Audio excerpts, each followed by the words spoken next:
ಬಡವನಂತೆ ಭಾಷಣ, ಶ್ರೀಮಂತನಂತೆ ಬದುಕು. ಹಾಗಾದ್ರೆ ಆಪ್ ಅರವಿಂದ್ ಕೇಜ್ರಿವಾಲ್ ಎಡವಿದ್ದು ತನ್ನ ಎರಡು ರೀತಿಯ ವರ್ತನೆಯಿಂದಾನ? ಈ ಬಗ್ಗೆ ಮಾತನಾಡೋದಕ್ಕೆ ಖ್ಯಾತ ಪತ್ರಕರ್ತೆ ಜೊತೆಗೆ ಕಾಂಗ್ರೆಸ್ ವಕ್ತಾರೆ, ಇನ್ನು ಅನೇಕ ವರ್ಷ ದೆಹಲಿಯ ರಾಜಕಾರಣವನ್ನ ತೀರಾ ಹತ್ತಿರದಿಂದ ಗಮನಿಸಿರುವಂತಹ ಸ್ವಾತಿ ಚಂದ್ರಶೇಖರ್ ನಮ್ಮ ಜೊತೆ ಇದ್ದಾರೆ. ಸಾಕಷ್ಟು ಮಾತನಾಡ್ತಾ ಹೋಗೋಣ. ಹಾಯ್ ಮ್ಯಾಮ್, ಕಾರ್ಯಕ್ರಮಕ್ಕೆ ಸ್ವಾಗತ. ನಮಸ್ಕಾರ. ನಮಸ್ಕಾರ. ಎಸ್, ಈಗ ಆರಂಭದಲ್ಲಿ ಜನರಿಗೊಂದು ಕ್ಲಾರಿಟಿ ಕೊಟ್ಬಿಡೋಣ, ಸಾಕಷ್ಟು ಮಾತನಾಡ್ತಾ ಹೋಗೋಣ.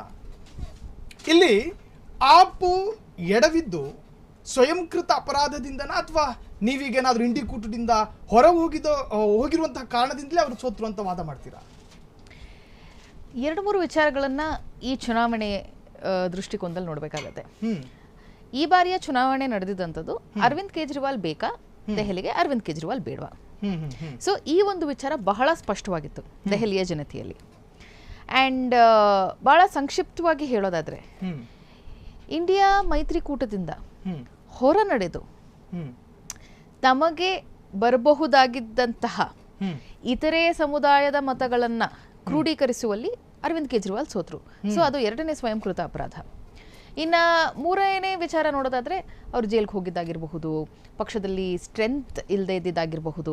ಸೊ ಈ ರೀತಿಯಾದಂತಹ ಇಂಟರ್ನಲ್ ಅಂಶಗಳು, ಸೊ ಇದೆಲ್ಲವೂ ಕೂಡಿ ಈ ಬಾರಿಯ ಚುನಾವಣೆ ಬಿಜೆಪಿಗೆ ಸೇರಿದೆ. ಸೊ ತಮ್ಮ ಮಾಧ್ಯಮದ ಮೂಲಕ ನಾನು ಅಭಿನಂದನೆ ಕೂಡ ಸಲ್ಲಿಸ್ತೀನಿ ಬಿಜೆಪಿಗೆ ಫಾರ್ ವಿನ್ನಿಂಗ್ ದಿಸ್ ಎಲೆಕ್ಷನ್ಸ್.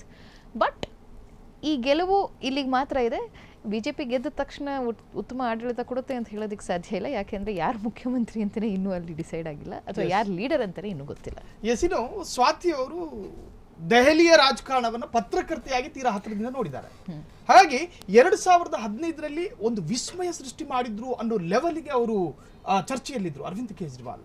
ಹಾಗಾದ್ರೆ ಓವರ್ ಕಾನ್ಫಿಡೆನ್ಸು ಕೂಡ ಈ ಸೋಲಿಗೆ ಕಾರಣ ಆಯ್ತಾ? ಹಗರಣದ ಬಗ್ಗೆ ಮಾತನಾಡೋಣ. ಅವರಲ್ಲಿ ಏನಾದರೂ ಅತಿಯಾದ ಆತ್ಮವಿಶ್ವಾಸ ಇತ್ತಾ?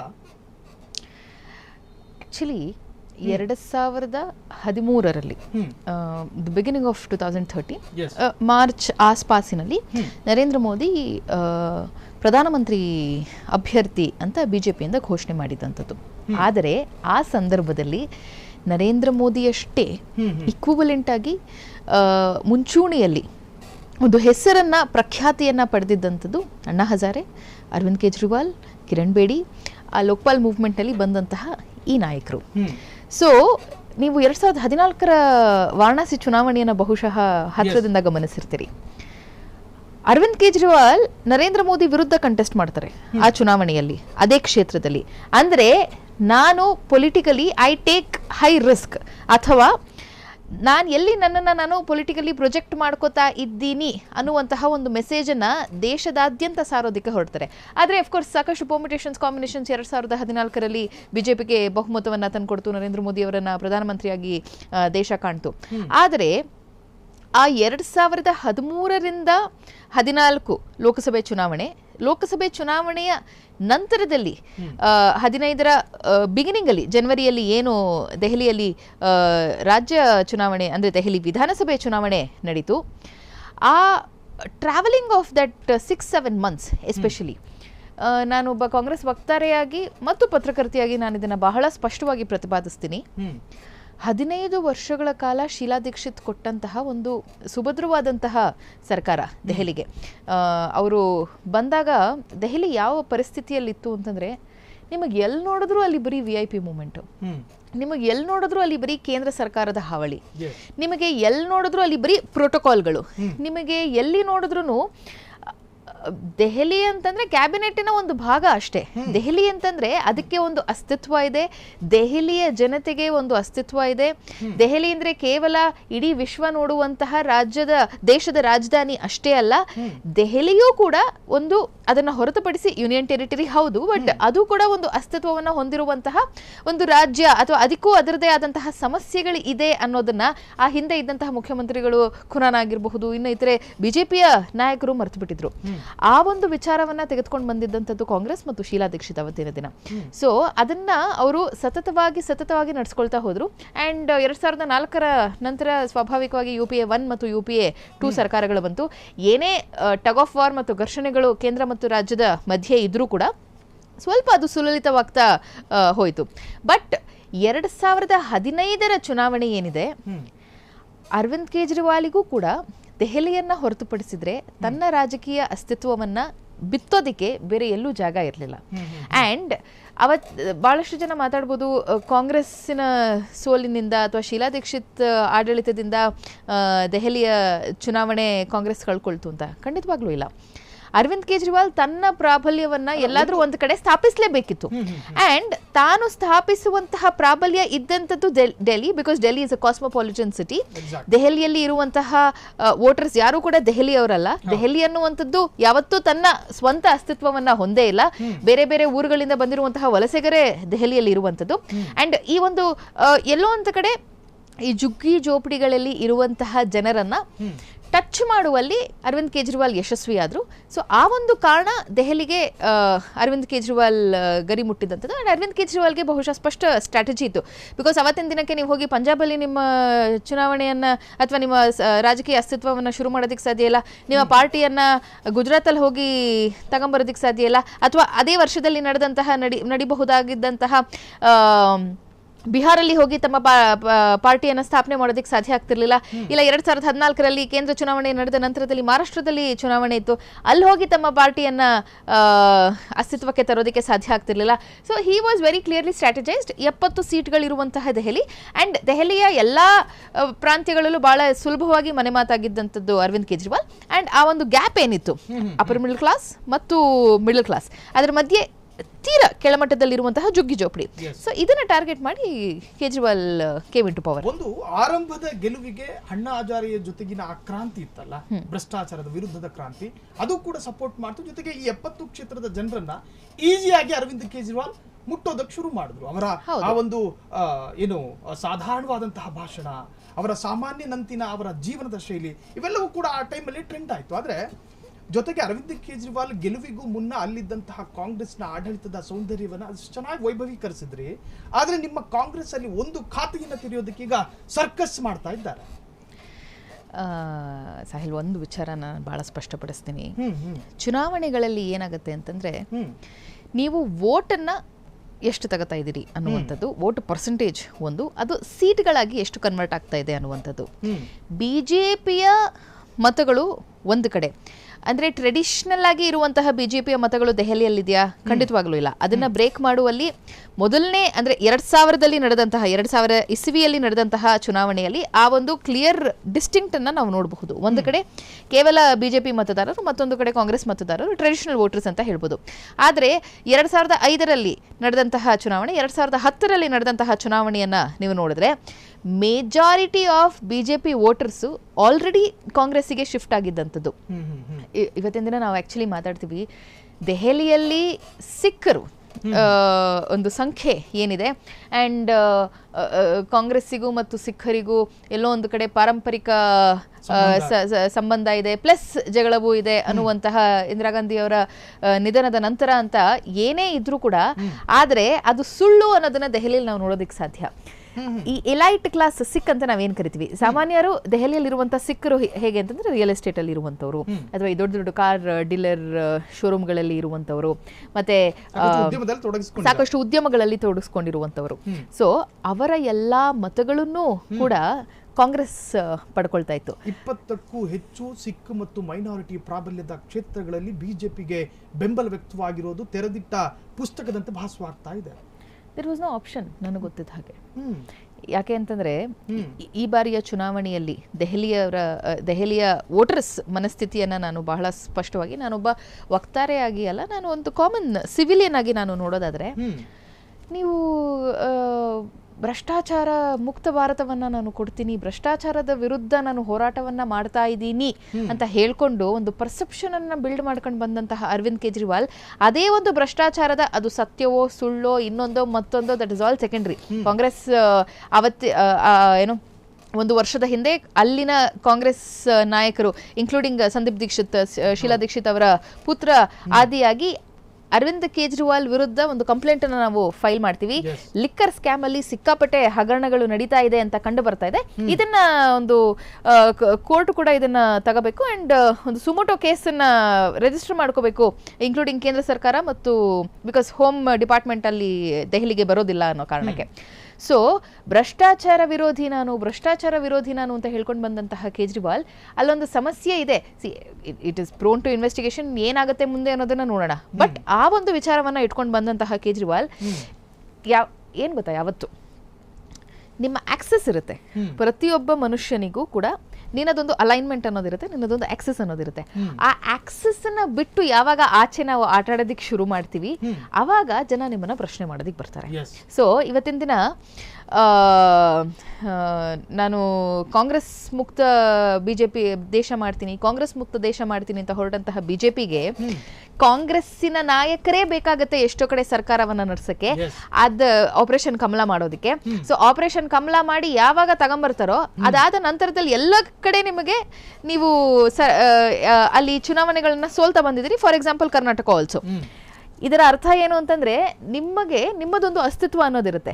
ನೀವು ಯಾವ ಒಂದು ವಿಚಾರವನ್ನು ಇಟ್ಕೊಂಡು ನೀವು ಮೊದಲ ಹೆಜ್ಜೆ ಇಟ್ಟಿರ್ತಿರೋ ಅದರ ವಿರುದ್ಧವಾಗಿ ನೀವು ನಡೆದಾಗ ಜನ ನಿಮ್ಮನ್ನ ಒಪ್ಕೊಳ್ಳೋದಿಲ್ಲ. So that is very clear, especially here in Aam Aadmi Party ಮತ್ತು ಅರವಿಂದ್ ಕೇಜ್ರಿವಾಲ್ ವಿಚಾರದಲ್ಲಿ. So and Congress has given a very tough fight. ನೀವು ನಮ್ಮ ವೋಟ್ ಶೇರ್ ಅನ್ನ ನೋಡಿದ್ರೆ ನಿಮಗೆ ಗೊತ್ತಾಗುತ್ತೆ.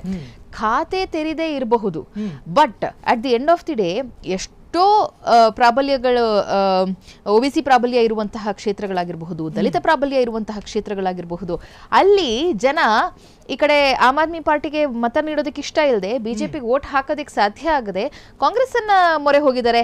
ಬಟ್ ನಾವು as A political party we have given fight and mandate ಅನ್ನ ನಾವು ಒಪ್ಕೊಳ್ತೀವಿ. ಬಿಕಾಸ್ ಯಾಕೆ ಅಂತಂದ್ರೆ ನಮಗೆ ದೆಹಲಿಯ ಆಮ್ ಆದ್ಮಿ, ಇನ್ನೊಂದು ವಿಷಯ ನಾನು ನಿಮಗೆ ಬಹಳ ಸ್ಪಷ್ಟವಾಗಿ ಹೇಳ್ತೀನಿ, ಅರವಿಂದ್ ಕೇಜ್ರಿವಾಲ್ ಮಾಡಿದ್ದು ಅದೇ.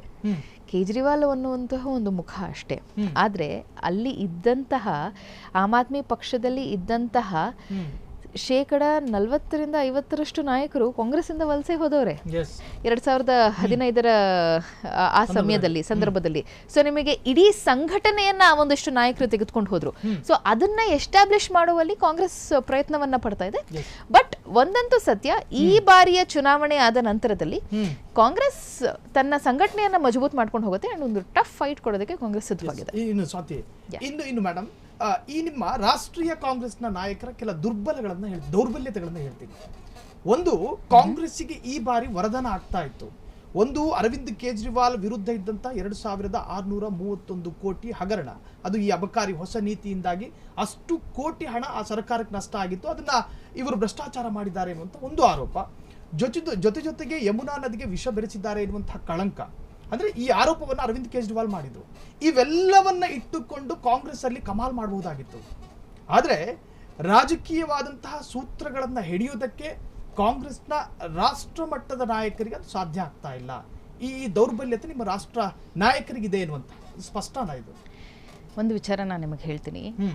ಕಾಂಗ್ರೆಸ್ಸಿನ ದಿಟ್ಟತನವನ್ನ ನೀವು ಈ ಚುನಾವಣೆಯಲ್ಲಿ ಗಮನಿಸೋದಕ್ಕೆ ಸಾಧ್ಯ. ಯಾವ ರಾಷ್ಟ್ರೀಯ ಪಕ್ಷ ಇವತ್ತಿನ ದಿನ ನೀವು JDS ಮತ್ತು ಬಿಜೆಪಿ ಮೈತ್ರಿಯಲ್ಲಿದೆ ಕೇಂದ್ರದಲ್ಲಿ, ನಾಳೆ ಏನಾದ್ರು ಇವರ ಮೈತ್ರಿ ಮುಂದುವರೆದ್ರೆ JDS ಇಂಡಿಪೆಂಡೆಂಟ್ ಆಗಿ ಹೋಗಬೇಕು ಅಂತ, ಅಂದ್ರೆ ಲೋಕಸಭೆ ಚುನಾವಣೆಯ ಮುಂಚೆ ಬರುವಂತದ್ದು ನಮ್ಮ ಚುನಾವಣೆ 2028ರಲ್ಲಿ JDS ಇಂಡಿಪೆಂಡೆಂಟ್ ಆಗಿ ಹೋಗಬೇಕು ಅನ್ನುವಂತಹ ಒಂದು ನಿರ್ಧಾರವನ್ನ ಬಂದ್ರೆ ಬಿಜೆಪಿ JDS ಅನ್ನ ಬಿಟ್ಟು ಆಯ್ತು ನೀವು ಹೋಗಿ, ನಾವೊಂದು ರಾಷ್ಟ್ರೀಯ ಪಕ್ಷವಾಗಿ ನಾವು ಚುನಾವಣೆಯನ್ನ ಎದುರಿಸ್ತೀವಿ ಅಂತ ಹೇಳೋ ತಾಕತ್ ಬಿಜೆಪಿಗಿದೆಯಾ? ಖಂಡಿತವಾಗ್ಲೂ ಇಲ್ಲ. ಆದ್ರೆ ಆ ಒಂದು ದಿಟ್ಟತನವನ್ನ ಕಾಂಗ್ರೆಸ್ ಈ ಚುನಾವಣೆಯಲ್ಲಿ ತೋರಿಸಿದೆ. ಇಂಡಿಯಾ ಅಲಯನ್ಸ್ ನಲ್ಲಿ ಸಾಕಷ್ಟು ಕಡೆ ನಾವೆಲ್ಲ ಒಟ್ಟಿಗೆ ಕೆಲಸ ಮಾಡಿದ್ರು ಕೂಡ 2024ರ ಕೇಂದ್ರ ಚುನಾವಣೆಯಲ್ಲಿ 2025 6 ತಿಂಗಳ ಡಿಫರೆನ್ಸ್ ನಲ್ಲಿ ನಡೆದಂತಹ ಚುನಾವಣೆಯಲ್ಲಿ ಕೇಜ್ರಿವಾಲ್ ಇಂಡಿಪೆಂಡೆಂಟ್ ಆಗಿ ಹೋಗಬೇಕು ಅನ್ನುವಂತಹ ಒಂದು ನಿರ್ಧಾರವನ್ನ ತೆಗೆದುಕೊಂಡಾಗ ಕಾಂಗ್ರೆಸ್ ದಿಟ್ಟತನದಿಂದ ನೀವು ನಮ್ಮ ವೈರಿ, ನೀವು ನಮ್ಮ ವಿರೋಧಿ, ನೀವು ನಮ್ಮ ಚುನಾವಣೆಯ ವಿರೋಧಿ ಅಂತ ಹೇಳಿ ನಾವು ಕೆಲಸ ಮಾಡಿದೀವಿ. ನಾವು ಆ ರೀತಿ ಕೆಲಸ ಮಾಡಿರೋದಕ್ಕೆ ಇವತ್ತಿನ ದಿನ ಕೇಜ್ರಿವಾಲ್ 22 ಸೀಟಿಗೆ ಬಂದು ಕೂತ್ಕೊಂಡಿರುವಂತದ್ದು.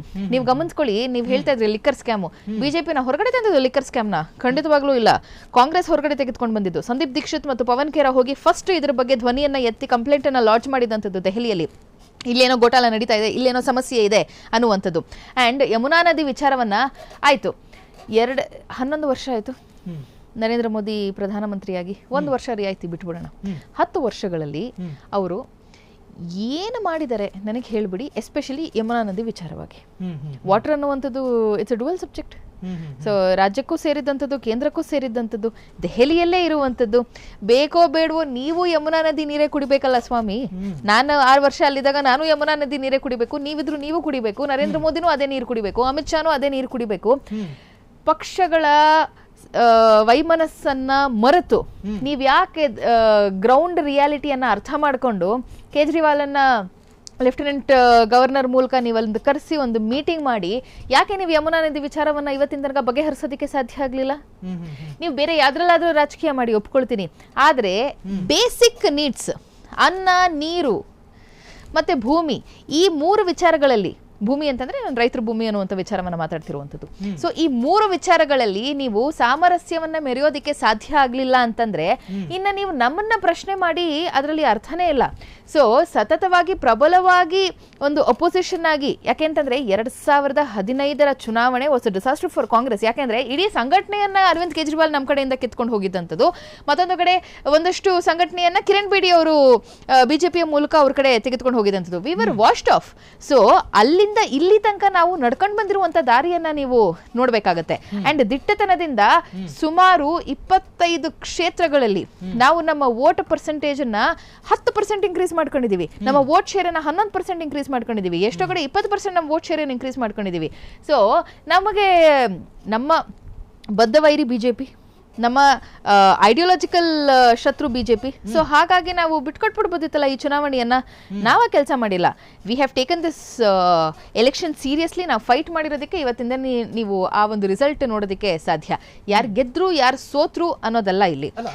ಜನರಲ್ ಒಂದು ಲೆಕ್ಕಾಚಾರ ಇತ್ತು, ಬಿಜೆಪಿ ಪಕ್ಷವನ್ನ ಮಕಾಡೆ ಮಲಗಿಸಿ ಈಗ ಪ್ರಸ್ತುತ 138 ಕ್ಷೇತ್ರವನ್ನ ಗಿಟ್ಟಿಸಿಕೊಂಡು ಆಡಳಿತದಲ್ಲಿರುವಂತಹ ಸರ್ಕಾರ ಕರ್ನಾಟಕದಲ್ಲಿ ಹೆಂಗ್ ಒಂದು ಕಮಾಲ್ ಮಾಡಿತ್ತು, ಅಷ್ಟು ಅಲ್ಲದೆ ಒಂದು 7 ಸೀಟ್ ಆದ್ರೂ ತರಬಹುದು ಕಾಂಗ್ರೆಸ್ ಈ ಬಾರಿ. ಅಂದ್ರೆ ನಿಮ್ಮಲ್ಲಿ ಗ್ಯಾರಂಟಿ ಸ್ಕೀಮ್ಗಳಿತ್ತು. ಹಾಗಾದ್ರೆ ಆ ಪ್ರಯೋಗವೂ ಕೂಡ ಅಲ್ಲಿ ವಿಫಲ ಆಯ್ತಾ ಅಂತ ಒಂದು ವಿಚಾರ ಇಲ್ಲಿ ಅರ್ಥ ಮಾಡ್ಕೊಳ್ಬೇಕಾಗಿರುವಂಥದ್ದು, ಪೊಲಿಟಿಕಲಿ ಅರ್ಥ ಮಾಡ್ಕೊಳ್ಬೇಕಾಗಿರುವಂಥದ್ದು. ನಾನು ನಿಮಗೆ ಅದನ್ನೇ ಹೇಳ್ತಾ ಇದ್ದೆ. ಕೇಜ್ರಿವಾಲ್ ಅನ್ನುವಂತಹ ಒಂದು ಪೊಲಿಟಿಕಲ್ ಲೀಡರ್ ದೆಹಲಿಯಲ್ಲಿ. ಮೋದಿಯನ್ನು ಅಮಿತ್ ಶಾರನ್ನು ಕೂಡ ಈ ಹಿಂದೆ ಜನ ಧಿಕ್ಕರಿಸಿದ್ದಾರೆ. ಯಾಕೆ ಅಂತಂದ್ರೆ 2015 ನೀವು ಕಿರಣ್ ಬೇಡಿ ಫೇಸ್ ಇಟ್ಕೊಂಡು ಹೋದ್ರಿ ಅಂತಂದ್ರೂ ಕೂಡ ಅದಾದ ನಂತರದಲ್ಲಿ ನಡೆದಂತಹ 2020 ನಡೆದಂತಹ ಚುನಾವಣೆಯಲ್ಲಿ ಮನೋಜ್ ತಿವಾರಿ ಪ್ರೆಸಿಡೆಂಟ್ ಆಗಿ ಹೋಗಿದ್ದಂಥದ್ದು, ಅಮಿತ್ ಶಾ ಮತ್ತು ನರೇಂದ್ರ ಮೋದಿ ಗಲ್ಗಲ್ಲಿಲಿ ಹೋಗಿ ಚುನಾವಣೆ ಪ್ರಚಾರವನ್ನ ನಡೆಸಿದಂಥದ್ದು. ಸೊ ನೀವು ಆ ಇಬ್ಬರು ಮಹಾನ್ ರಾಷ್ಟ್ರೀಯ ನಾಯಕರು ಅಂತ ಏನ್ ಕರ್ಸ್ಕೊತಾರೆ, ಚಾಣಕ್ಯರು ಅಂತ ಕರ್ಸ್ಕೊತಾರೆ, ಅವ್ರನ್ನು ಕೂಡ ರಿಜೆಕ್ಟ್ ಮಾಡಿದ್ದಂಥದ್ದು ಆ ಒಂದು ಸಂದರ್ಭದಲ್ಲಿ. ಸೊ ಈ ಬಾರಿಯೂ ಕೂಡ ಕಾಂಗ್ರೆಸ್ ಸಂಘಟನೆಯಾಗಿ ಅಲ್ಲಿ ಕೆಲಸವನ್ನ ನಿರ್ವಹಿಸಿದೆ. ಆದರೆ ಗ್ಯಾರಂಟಿಗಳಾಗಿರ್ಲಿ ಅಥವಾ ನಾವು ಕೊಡುವಂತಹ ಜನರಿಗೆ ಕೊಟ್ಟಂತಹ ಸವಲತ್ತುಗಳಾಗಿರ್ಲಿ, ಈ 15 ವರ್ಷಗಳ ಕಾಲ ನಾವೇನ್ ಜನರಿಗೆ ಮಾಡಿದ್ವಿ ಅದನ್ನ ಹೇಳುವಂತಹ, ಅಥವಾ ಶೀಲಾ ದೀಕ್ಷಿತ್ ಮಾಡಿದಂತಹ ಎಕ್ಸ್ಟೆಂಡೆಡ್ ವರ್ಷನ್ ಇವತ್ತಿನ ದಿನ ಕೇಜ್ರಿವಾಲ್ ಅವರು ಮುನ್ನಡೆಸ್ಕೊಂಡು ಹೋಗ್ತಾ ಇರೋದು ಅಂತ ಅನ್ನುವಂತಹ ವಿಚಾರವನ್ನ ಮುಟ್ಟಿಸುವಲ್ಲಿ ನಾವು ಬಹಳ ಯಶಸ್ವಿಯಾಗಿದ್ವಿ. ನಾನು ಅದನ್ನೇ ಹೇಳಿದೆ ನಿಮಗೆ. ಆ 20% ಜಂಪ್ ನೋಡಿ, ಆ 25% ಜಂಪ್ ನೋಡಿ. ಆ್ಯಂಡ್ ನಿಮಗೆ ಕರ್ನಾಟಕದಲ್ಲಿ ಗ್ಯಾರಂಟಿ ಒಂದೇ ಕೆಲಸ ಮಾಡಿಲ್ಲ. ಸಿದ್ದರಾಮಯ್ಯನವರ ನೇತೃತ್ವ, ಡಿ ಕೆ ಶಿವಕುಮಾರ್ ಅವರ ನೇತೃತ್ವ, ಈ 2 ಜೋಡೆತ್ತುಗಳು ಚುನಾವಣೆಗೆ ಇಳಿದಂಥದ್ದು ಈ ಬಾರಿಯ ಚುನಾವಣೆಯಲ್ಲಿ ನಮಗೆ ಇಷ್ಟು ಪ್ರಚಂಡ ಬಹುಮತ ಬರೋದಕ್ಕೆ ಸಾಧ್ಯ. ಬರೀ ಖಂಡಿತವಾಗ್ಲು ಬರೀ ಸ್ಕೀಮ್ ಕೊಡ್ತೀನಿ, ಸ್ಕೀಮ್ಗೆ ಫೇಸ್ ಇರಲ್ಲ ಅಂತಂದ್ರೆ ಅದಾಗೋದಿಲ್ಲ. ಸೊ ಫೇಸು ಬೇಕು, ಸ್ಕೀಮು ಬೇಕು. ಸೊ ಸ್ಕೀಮ್ ದೇಹ ಅಂತಂದ್ರೆ ಅದಕ್ಕೆ ಮುಖ ಬೇಕು. ಬರೀ ದೇಹ ತೋರಿಸಿ ನಾವು ಚುನಾವಣೆ ನಡೆಸೋದಕ್ಕಾಗೋದಿಲ್ಲ. ಸೊ ಒಂದು ಇಡೀ ಪರ್ಸನಾಲಿಟಿ ಅನ್ನೋದು ಬೇಕಾಗುತ್ತೆ, ಒಂದು ಇಡೀ ವ್ಯಕ್ತಿತ್ವ ಅನ್ನೋದು ಬೇಕಾಗುತ್ತೆ. And scheme is not an identity. ಆ ಸ್ಕೀಮ್ ಅನ್ನ ತರಬೇಕು, ಅದನ್ನ ಇಂಪ್ಲಿಮೆಂಟ್ ಮಾಡ್ತೀನಿ, ಇಚ್ಛಾಶಕ್ತಿಯಿಂದ ನಾನು ಇವತ್ತಿನ ದಿನ ಅದನ್ನ ಇಂಪ್ಲಿಮೆಂಟ್ ಮಾಡ್ತೀನಿ ಅನ್ನೋದಕ್ಕೆ ಸಿದ್ದರಾಮಯ್ಯನವರಂತಹ ಫಿನಾನ್ಸ್ ಚಾಣಾಕ್ಷ ಬೇಕು. ಅದನ್ನ ಅಟ್ ಎನಿ ಕಾಸ್ಟ್ ನಾನು ನಡ್ಸ್ಕೊಂಡು ಹೋಗ್ತೀನಿ, ಎಲ್ಲರನ್ನೂ ಜೊತೆಗೆ ತೆಗೆದುಕೊಂಡು ಅನ್ನೋದಕ್ಕೆ ಡಿ ಕೆ ಶಿವಕುಮಾರ್ ಅನ್ನುವಂತಹ ಒಂದು ರಾಜಕೀಯ ರಣತಂತ್ರ ಮಾಡುವಂತಹ ಓರ್ವ ವ್ಯಕ್ತಿ ಬೇಕು. ಸೊ ದೆಹಲಿಯ ರಾಜಕಾರಣದಲ್ಲಿ ರಾಷ್ಟ್ರೀಯ ನಾಯಕರು ಇದ್ರೂ ಕೂಡ, ಮೋದಿ ಅಮಿತ್ ಶಾ ಇದ್ರೂ ಕೂಡ ದೆಹಲಿಯನ್ನ ಇವತ್ತಿನ ತನಕ ಬಿಜೆಪಿ ತೆಗೆದುಕೊಳ್ಳೋದಕ್ಕಾಗಲಿಲ್ಲ. 3 ಬಾರಿ ಕಾಯ್ಬೇಕಾಗಿತ್ತು.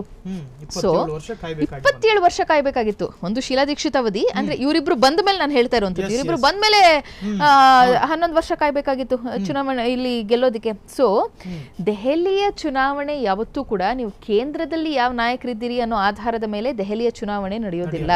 ರಾಹುಲ್ ಗಾಂಧಿ ಅವರನ್ನ ನೋಡಿ, ಮೋದಿ ಅವರನ್ನ ನೋಡಿ, ಅಮಿತ್ ಶಾ ಅವರನ್ನ ನೋಡಿ, ಪ್ರಿಯಾಂಕಾ ಗಾಂಧಿ ಅವರನ್ನ ನೋಡಿ ದೆಹಲಿಯ ಜನತೆ ವೋಟ್ ಹಾಕೋದಿಲ್ಲ.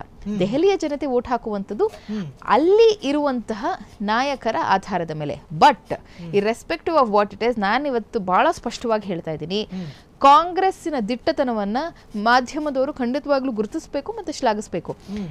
ಅದೇ ನಾನು ನಿಮಗೆ ಉದಾಹರಣೆ ಕೊಟ್ಟನಲ್ಲ, 28ರಲ್ಲಿ JDS ಮತ್ತು ಬಿಜೆಪಿ ಬೇರೆ ಬೇರೆ ಹೋಗ್ತೀನಿ ಅಂತಂದ್ರೆ ಬಿಜೆಪಿಗೆ ತಾಕತ್ತಿರುತ್ತಾ ಕೇಂದ್ರದಲ್ಲಿ ಕುಮಾರಸ್ವಾಮಿ ಅವರನ್ನ ಮಂತ್ರಿ ಮಾಡಿ ಇಟ್ಕೊಂಡು ನಾವು ಬೇರೆ ಬೇರೆ ಹೋಗ್ತೀವಿ ಅಂತ ಹೇಳೋದಕ್ಕೆ? ಆದ್ರೆ ಇಂಡಿಯಾ ಅಲಯನ್ಸ್ ನಲ್ಲಿ ಒಟ್ಟಿಗೆ ಹೋದ ನಾವು ಇವತ್ತಿನ ದಿನ ಕೇಜ್ರಿವಾಲ್ ಸಪರೇಟ್ ಆಗಿ ಎಲೆಕ್ಷನ್ ನಡೆಸ್ತಾರೆ ಅಂತಂದ್ರೆ ನಾವು ಓಕೆ ಅಂತಂದ್ವಿ.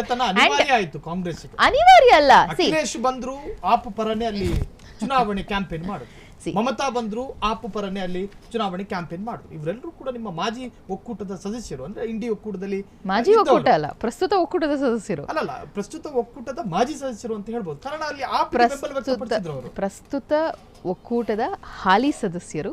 ಆದರೆ ಈ 1.5 ತಿಂಗಳ ಕಾಲ ಅವರ ನಿಲುವನ್ನ ದೆಹಲಿಯ ಚುನಾವಣೆಗೆ ನಾವು ಗಮನ ಹರಿಸಿದ್ರೆ ಅವರು ಅರವಿಂದ್ ಕೇಜ್ರಿವಾಲ್ಗೆ ಸಪೋರ್ಟ್ ಮಾಡಿದ್ರು ಅಷ್ಟೇ. ಅಂಡ್ ಇನ್ನೊಂದು ವಿಷಯ ನಾನು ನಿಮಗೆ ಹೇಳ್ಬಿಡ್ತೀನಿ. ಒಂದು ರಾಷ್ಟ್ರೀಯ ಪಕ್ಷ ಇಲ್ಲದೆ, ಕಾಂಗ್ರೆಸ್ ಅನ್ನುವಂತಹ ಒಂದು ರಾಷ್ಟ್ರೀಯ ಪಕ್ಷ ಇಲ್ಲದೆ ಯಾವುದೇ ಅಲಯನ್ಸ್ ಈ ದೇಶದಲ್ಲಿ ಕೆಲಸ ಮಾಡೋದಕ್ಕೆ ಸಾಧ್ಯ ಇಲ್ಲ. ಅಲಯನ್ಸ್ ನ ಒಗ್ಗೂಡಿಸ್ಬೇಕು ಅಂತಂದ್ರೆ ಕಾಶ್ಮೀರದಿಂದ ಕನ್ಯಾಕುಮಾರಿಯ ತನಕ, ಬಂಗಾಳದಿಂದ ಗುಜರಾತಿನ ತನಕ ಎಲ್ಲ ಕಡೆ ಎಲ್ಲರನ್ನೂ ಒಪ್ಪುವಂತಹ ಒಂದು ರಾಷ್ಟ್ರೀಯ ಪಕ್ಷ ಬೇಕಾಗತ್ತೆ. ವೋಟ್ ಬೇಸ್ ಇರುವಂತಹ ಒಂದು ರಾಷ್ಟ್ರೀಯ ಪಕ್ಷ ಬೇಕಾಗತ್ತೆ. ನಿಮಗೆ ಬೇಕೋ ಬೇಡವೋ ಸಂಘಟನೆ ಇರುವಂತಹ ಒಂದು ರಾಷ್ಟ್ರೀಯ ಪಕ್ಷ ಬೇಕಾಗತ್ತೆ. ಸೊ ಈ ಒಂದು ಚುನಾವಣೆಯಲ್ಲಿ ಕೆಲವೊಂದಿಷ್ಟು ನಾಯಕರು ಅವರವರ ನಿಲುವನ್ನ ವ್ಯಕ್ತಪಡಿಸಿರ್ಬೋದು, ಅದರ ಬಗ್ಗೆ ನಾನು ಇವತ್ತಿನ ದಿನ ಮಾತಾಡೋದಿಕ್ಕೆ ಹೋಗೋದಿಲ್ಲ. ಆದ್ರೆ ನೀವು ರಾಷ್ಟ್ರೀಯ ಪಕ್ಷ ಇಲ್ಲದೆ ಯಾವುದೊಂದು ಅಲಯನ್ಸ್ ನಡೆಯುತ್ತೆ ಈ ದೇಶದಲ್ಲಿ ನಡೆದಿದೆ ಅಂತಂದ್ರೆ ಅದು ಸುಳ್ಳು. ಅದು ನಡೆದಿದ್ರೆ ಅದು ಎಷ್ಟು ದಿನ ನಡೆದಿರುತ್ತೆ ಅನ್ನೋದಕ್ಕೆ ಸ್ಪಷ್ಟ ಉದಾಹರಣೆ ಎಮರ್ಜೆನ್ಸಿಯ ನಂತರ ಬಂದಂತಹ ಜಯಪ್ರಕಾಶ್ ನಾರಾಯಣ್ ಮೂವ್ಮೆಂಟ್ ಏನ್ ಬಂತು, JP ಮೂವ್ಮೆಂಟ್ ಏನ್ ಬಂತು, ಅವತ್ತಿನ ದಿನ ರಚಿಸಿದಂತಹ ಸರ್ಕಾರ ಎಷ್ಟು ದಿನಗಳ ಕಾಲ ಉಳಿತು ಅನ್ನೋದಕ್ಕೆ ನೀವು ನೋಡಿದಿರಿ. ಸೊ ರಾಷ್ಟ್ರೀಯ ಪಕ್ಷ ಇಲ್ಲದೆ ಯಾವುದೊಂದು ಅಲಯನ್ಸ್ ನಡೆಯುತ್ತೆ ಅನ್ನೋದಂತೂ ಸುಳ್ಳು. ಈ ಒಂದು ಚುನಾವಣೆಗೋಸ್ಕರ ಅವರು ಕೆಲವು ನಿಲುವನ್ನ ಬದಲಾಯಿಸಿಕೊಂಡ್ರು. ಯಾಕೆ ಅಂತಂದ್ರೆ ಇದನ್ನು ಹೇಳ್ಬಿಡ್ತೀನಿ, ಬಿಕಾಸ್ ಮಮತಾ ಬ್ಯಾನರ್ಜಿಗಾಗ್ಲಿ ಅಖಿಲೇಶ್ ಯಾದವ್ಗಾಗ್ಲಿ ಅವರ ಪ್ರಬಲ ಆಪೋನೆಂಟ್ ಬಿಜೆಪಿ. ಸೊ ಕಾಂಗ್ರೆಸ್ ಇಂದ ಅವರು ಅವರ ಪ್ರಾಬಬಿಲಿಟಿ ಅವ್ರು ನೋಡಿರ್ಬೋದು, ಅರವಿಂದ್ ಕೇಜ್ರಿವಾಲ್ಗೆ ಸಪೋರ್ಟ್ ಮಾಡಿದ್ರೆ ಬಿಜೆಪಿಯನ್ನ ಹೊರಗಡೆ ಇಡಬಹುದು ಅನ್ನುವಂತಹ, ಅಲ್ಲ ನಾನು ನಿಮಗೆ ಹೇಳ್ಬಿಡ್ತೀನಿ ಕೇಳಿ, ಅರವಿಂದ್ ಕೇಜ್ರಿವಾಲ್ ಅನ್ನ ಸಪೋರ್ಟ್ ಮಾಡಿದ್ರೆ ಬಿಜೆಪಿಯನ್ನ ಹೊರಗಡೆ ಇಡಬಹುದು ಅನ್ನುವಂತಹ ಅವರ ಯೋಚನೆ ಅವರನ್ನ ಅರವಿಂದ್ ಕೇಜ್ರಿವಾಲ್ ಅವ್ರಿಗೆ ಸಪೋರ್ಟ್ ಮಾಡೋ ಹಾಗೆ ಮಾಡ್ತು ಹೊರತು ಕಾಂಗ್ರೆಸ್ಸಿನ ವೈಫಲ್ಯ ಅಂತೂ ಖಂಡಿತ ಅಲ್ಲ. ಅಲ್ಲಿ ಕಾಂಗ್ರೆಸ್ಸಿಗೆ ಆ ಶಕ್ತಿ ಇಲ್ಲ ಅನ್ನೋದನ್ನ ಒಪ್ಕೊಂಡೆ ಅವ್ರು ಸಪೋರ್ಟ್ ಮಾಡಿದ್ರು ಅಂತ ಆಯ್ತು. ಅದರ ಅರ್ಥ ಹಂಗೆ ಈಗ ಒಂದ್ ವಿಷಯ ನಾನು ನಿಮಗೆ ಹೇಳ್ತೀನಿ. ಈಗ ನನಗೆ ಯಾವುದೋ ಒಂದು ಕಾರ್ಯಕ್ರಮದ ಅವಶ್ಯಕತೆ ಇದೆ. ನಾನೇನ್ ಮಾಡ್ತೀನಿ, ಎಲ್ಲ ಸ್ಟುಡಿಯೋ ಇರುವಂತಹ ಸೆಟಪ್ ಇರುವಂತಹ, ನನಗೆ ಈಗ ಸಂಜೆ ಏರಾಗಬೇಕಾಗಿದೆ ಒಂದು ಕಾರ್ಯಕ್ರಮ, ನಾನು ಫ್ರೀಡಮ್ ಟಿವಿ ಹತ್ರ ಬರ್ತೀನಿ. ಅವಾಗ ನನಗೆ ಸಂಜೆ ಕಾರ್ಯಕ್ರಮ ಏರಾಗಬೇಕು. ಸೊ ಕಾರ್ಯಕ್ರಮ ಏರಾಗೋದಕ್ಕೆ ನನಗೊಂದು ಸ್ಟುಡಿಯೋ ಬೇಕು. ಅದು ಸೆಟ್ ಇಲ್ದಿರೋ ಸ್ಟುಡಿಯೋ ಬೇಡ ನನಗೆ, ಹೊಸ ಸ್ಟುಡಿಯೋನ ನಾನು ಕಟ್ತೀನಿ ಅಂತ ನಾನು ಹೋಗಿ ಸಂಜೆ ಅಷ್ಟೊತ್ತಿಗೆ ನಾನು ಆನ್ ಏರ್ ಆಗೋದಕ್ಕೆ ಸಾಧ್ಯನಾ? ಯಾವುದೊಂದು ಕಾರ್ಯಕ್ರಮನ ಆನ್ ಏರ್ ಮಾಡೋದಕ್ಕೆ ಸಾಧ್ಯನಾ? ಇಲ್ಲ. ಸೊ ಈ ಚುನಾವಣೆಗೆ ಅವರ ಮನಸ್ಥಿತಿಯು ಕೂಡ ಅಷ್ಟರಲ್ಲೇ ಸೀಮಿತವಾಗಿದ್ದಂಥದ್ದು. ದೆಹಲಿಯ ಚುನಾವಣೆಯಲ್ಲಿ ಬಿಜೆಪಿಯನ್ನ ನಾವು ಹೊರಗಡೆ ಇಡಬೇಕು. ಸೊ ಬಿಜೆಪಿಯನ್ನ ಹೊರಗಡೆ ಇಡಬೇಕು ಅಂತಂದ್ರೆ ಯಾರನ್ನ ಬಹುಶಃ ನಾವು ಸಪೋರ್ಟ್ ಮಾಡಿದ್ರೆ ಸೂಕ್ತ ಅನ್ನೋಂಥದ್ದು ಅವರ ಯೋಚನೆ ಇರಬಹುದು. ಪ್ರಸ್ತುತ ಆಲ್ರೆಡಿ ಇದ್ದಂತಹ ಸರ್ಕಾರ ಯಾವುದು? ಆಮ್ ಆದ್ಮಿ ಪಕ್ಷ ಸರ್ಕಾರ. ಸೊ ಪ್ರಸ್ತುತ ಇದ್ದಂತಹ ಸರ್ಕಾರವನ್ನ ನಾವು ಬೆಂಬಲಿಸಿದ್ರೆ ಎಲ್ಲೋ ಒಂದು ಕಡೆ ನಮಗೆ ಈ ಬಾರಿಯ ಚುನಾವಣೆಯಲ್ಲಿ ಗೆಲುವನ್ನ ನೋಡಬಹುದು, ಬಿಜೆಪಿಯನ್ನು ಹೊರಗಡೆ ಇರಬಹುದು ಅನ್ನುವಂತಹ ಅವರ ಯೋಚನೆ ಅಷ್ಟೇ ಅದು ಹೊರತು ಇದರಲ್ಲಿ ಕಾಂಗ್ರೆಸ್ ಯಾವ ಪಾತ್ರವನ್ನು ವಹಿಸ್ತಾ ಇಲ್ಲ. ಇನ್ನು ಒಂದು ಕಾಂಗ್ರೆಸ್ನ ದೊಡ್ಡ ನಾಯಕರಿಗೆ ಒಂದು ಪಶ್ಚಾತ್ತಾಪ ಈಗ ಕಾಡ್ತಾ ಇದೆಯಂತ. ಅದೇನಂದ್ರೆ ಕುಂಭಮೇಳ ಆಯ್ತು, 8-9 ಕೋಟಿ ಅವರೇಜ್, ಅದರ ಒಟ್ಟು ಒಂದು 11 ಕೋಟಿ ಅಂತನೂ ಲೆಕ್ಕಾಚಾರಗಳಿದ್ದಾವೆ. 11 ಕೋಟಿ ಹಿಂದೂಗಳ ವಿಶ್ವಾಸವನ್ನ ಪಡಿಬಹುದಾಗಿತ್ತು ಒಂದು ವೇಳೆ ರಾಹುಲ್ ಗಾಂಧಿ ಮನಸ್ಸು ಮಾಡಿದ್ದಿದ್ದರೆ. ಮೋದಿಯಂತೆ ಮನಸ್ಸು ರಾಹುಲ್ ಗಾಂಧಿ ಮಾಡಿದ್ದರೆ ಕುಂಭಮೇಳವನ್ನ ನಾವು ಸದುಪಯೋಗ ಪಡಿಸಿಕೊಳ್ಳಬೇಕಾಗಿತ್ತು. ನಾವು ತಪ್ಪು ಮಾಡಿಬಿಟ್ವಿ ಅಂತ ಹೇಳಿ ಏನಾದ್ರೂ ನಿಮ್ಮ ರಾಷ್ಟ್ರೀಯ ನಾಯಕರಿಗೆ ಅನಿಸಿರ್ಬೋದಾ ಅಂತ. ತಪ್ಪು ಮಾಡಿದ್ವಿ ಅಂದ್ರೆ ನಿರಂತರವಾಗಿ ಬಿಜೆಪಿ ನಾಯಕರು ಕುಂಭಮೇಳಕ್ಕೆ ಹೋಗ್ತಾ ಇದ್ರು.